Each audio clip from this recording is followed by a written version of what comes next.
From the Presidential Palace, Manila, Dateline Malacañang.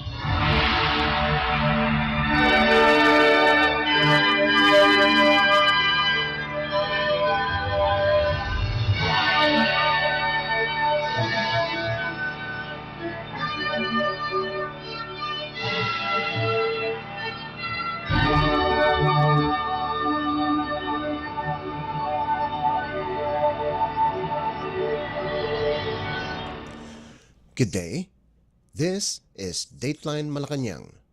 Philippine President Ferdinand R. Marcos Jr. on Thursday administered the oath of office to the newly promoted generals and flag officers or GFOs of the Armed Forces of the Philippines or AFP and graduates of the Foreign Pre-Commissioned Training Institutions or FPCTI during a ceremony at Malacañang Palace.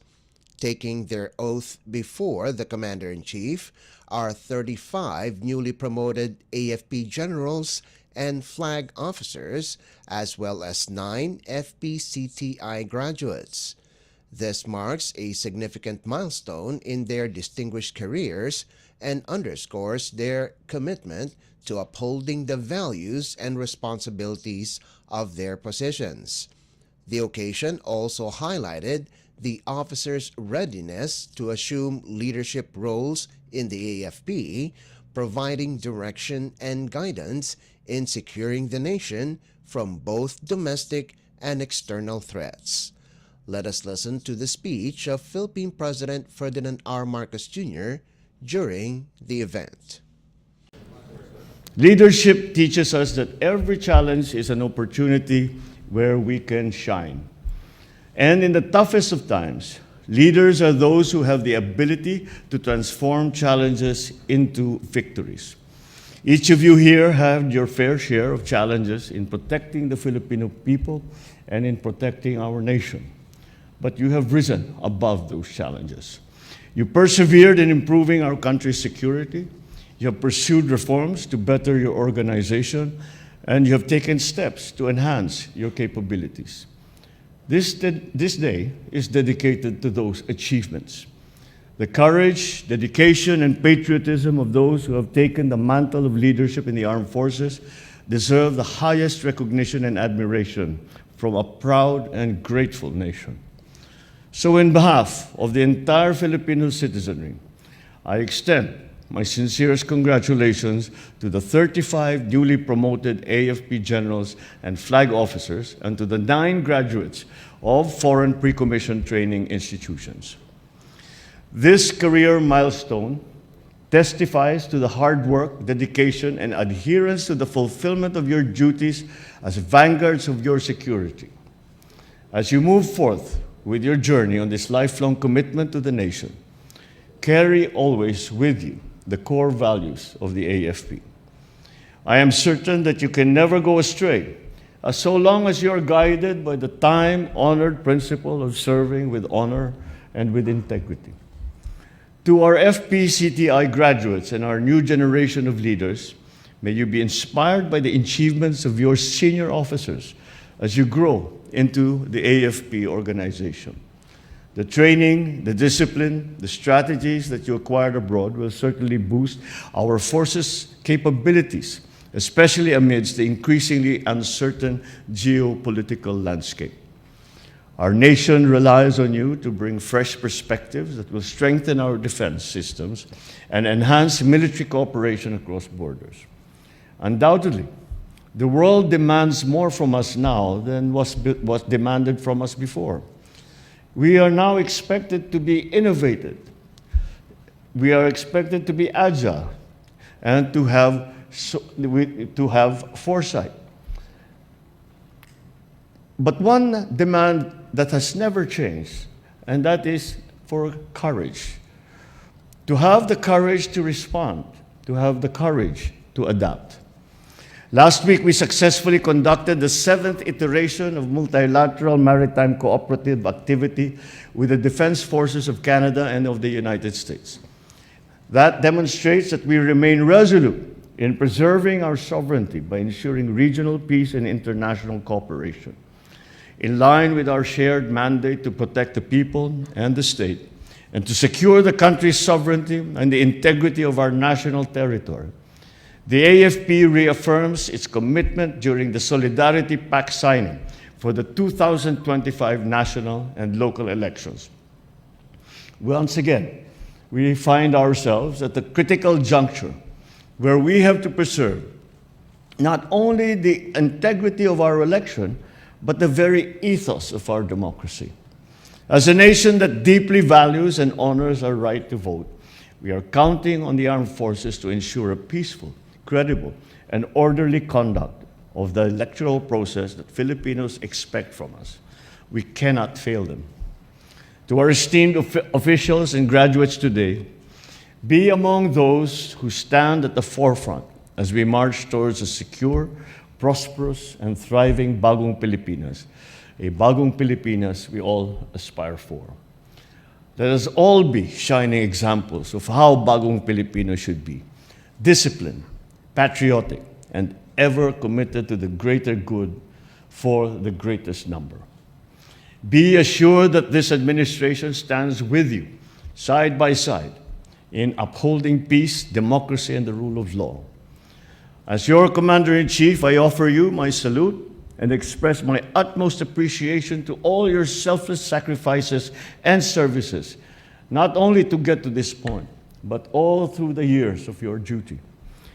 This, of course, extends to your families and loved ones who have had their fair share of sacrifices to support you in your career.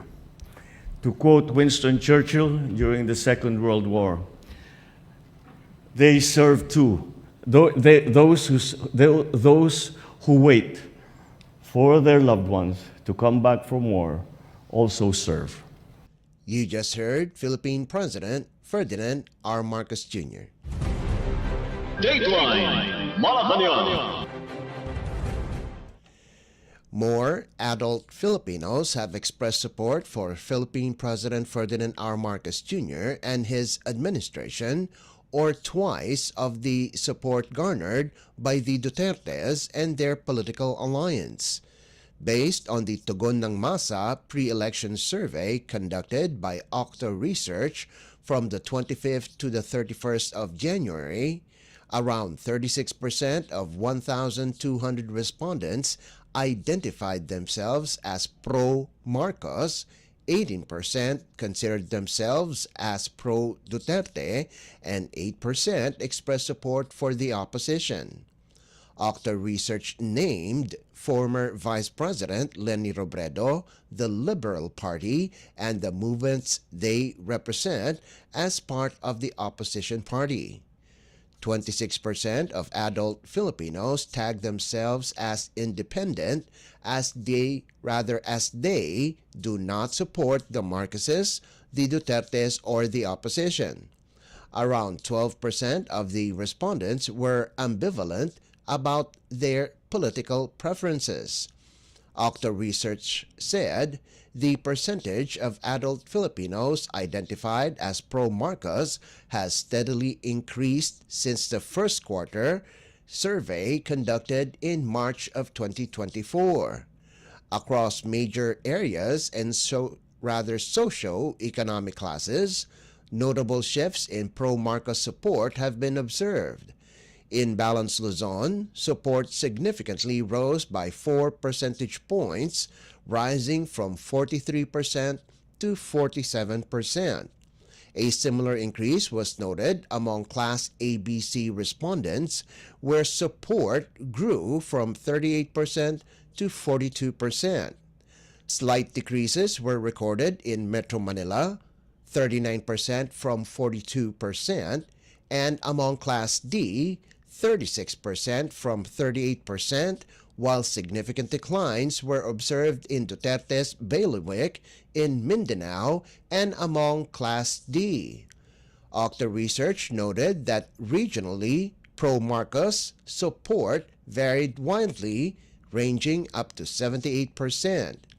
This survey has a plus-minus 3% margin of error at a 95% confidence level.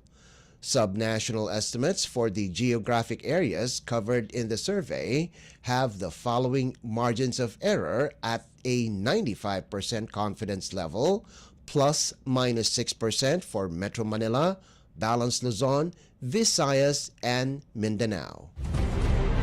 Dateline Malacañang. Philippine President Ferdinand R. Marcos Jr. has signed Republic Act or RA 12121, creating 8 additional courts in San Juan City. RA 12121, inked by the President on February 13th, converts 4 branches of the Regional Trial Court or RTC for Pasig City that are located in San Juan City into RTC branches for San Juan. These include the RTC branches 68, 160, 162, and 264. On top of the newly converted RTC branches, 2 additional RTC branches and 2 other branches of the Metropolitan Trial Court or METC in the National Capital Judicial Region are created and stationed in San Juan City. The Supreme Court or SC is directed to issue the necessary rules and regulations for the effective implementation of RA 12121 and, if warranted, the realignment of seats of existing branches and their territorial jurisdiction. The SC is also tasked to assign the respective branch numbers for the newly created branches of the RTC and METC in San Juan. RA 12121 also creates the Office of the Clerk Court or OCC with the corresponding plantilla based on the number of branches in the said station. The new law also mandates the Chief Justice, in coordination with the Justice Secretary, to immediately include the court's program the operationalization of the newly created and converted branches of the RTC and METC in San Juan. The funds necessary for the implementation of RA 12121, including appropriations for personnel services such as salaries, benefits, and emoluments, will be included in the Annual General Appropriations Act. The funds necessary for the operation of the created courts will be appropriated and released only upon the actual organization of the court and the appointment of its personnel. A copy of RA 12121 was made public on Wednesday.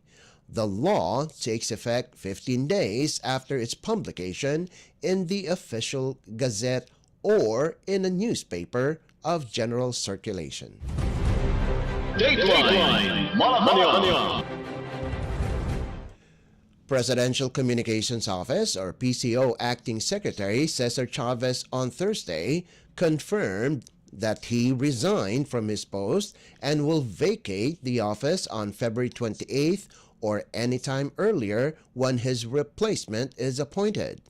In a statement, Chavez said he submitted his irrevocable resignation on February 5th, adding that he had spoken to former journalist Jay Ruiz, who will serve as his successor. Chavez, who was named acting PCO chief on September 5, 2024, thanked President Ferdinand R. Marcos Jr. for the opportunity to serve, saying it is an honor of a lifetime. He also admitted that he would leave with one regret because he has fallen short of what was expected of him. Chavez said he would introduce Ruiz to the PCO Management Committee on February 24th to give way for a week-long transition. Ruiz will serve as the 4th PCO head under the Marcos administration. Trixie Cruz Angeles was the first to serve as press secretary. She was succeeded by Cheloy Garafil, who now heads the Manila Economic and Cultural Office. Dateline Malacañang. The Philippine Coast Guard or PCG on Wednesday condemned the dangerous maneuvers of a China People's Liberation Army or PLA Navy helicopter against a Bureau of Fisheries and Aquatic Resources or BFAR aircraft in a recent encounter in the West Philippine Sea or WPS. In a press briefing at the WPS Transparency Office in Quezon City, PCG spokesperson for the WPS Commodore J. Tariela said, the incident could have ended in disaster as the PLA Navy helicopter came as close as 3 meters from the BFAR aircraft conducting a Maritime Domain Awareness or MDA flight over Bajo de Masinloc on Tuesday. The helicopter, he said, hovered over the left wing of the BFAR aircraft, with the helicopter's propeller wash pushing down on the aircraft. He noted that the PLA Navy pilot should have been aware of how dangerous the maneuver was due to their close proximity. The incident, he said, was even more dangerous than when a PLA Navy helicopter hovered over BFAR, PCG, and Marine Scientific Research personnel aboard a rubber boat in January. Tariela said the National Task Force for the West Philippine Sea, or NTF-WPS, and the Department of Foreign Affairs, or DFA, will decide on filing of a diplomatic protest over the incident. He emphasized the importance of diplomatic protests in ensuring that the international community is aware that the Philippines is against the aggressive actions of China. In response to the PLA Navy Southern Theater Command statement that the BFAR aircraft illegally trespassed into Chinese territory, Tariela emphasized that the Bajo de Masinloc is legally part of the Philippine territory according to international laws and the Philippine Maritime Zones Act. Dateline Malacañang. Meanwhile, the Philippine Coast Guard, or PCG, lauded the Norway flagged ship MV Sunny Victory after it rescued a stranded Filipino fisherman west of Calavite Point in Mindoro Province on Monday. In a statement on Wednesday, the PCG said the fisherman, 35-year-old Michael Conquesto, was fishing on a small vessel at around 4 in the morning when the boat encountered engine failure and lost contact with his mother boat FB Anton Char. Conquesto was stranded and adrift until MV Sunny Victory spotted his distress call and came to his aid. PCG District Palawan has since transferred the fisherman to his mother boat in good condition. The PCG said this incident highlights the importance of maritime cooperation and the shared commitment to preserving lives at sea. Dateline Malacañang.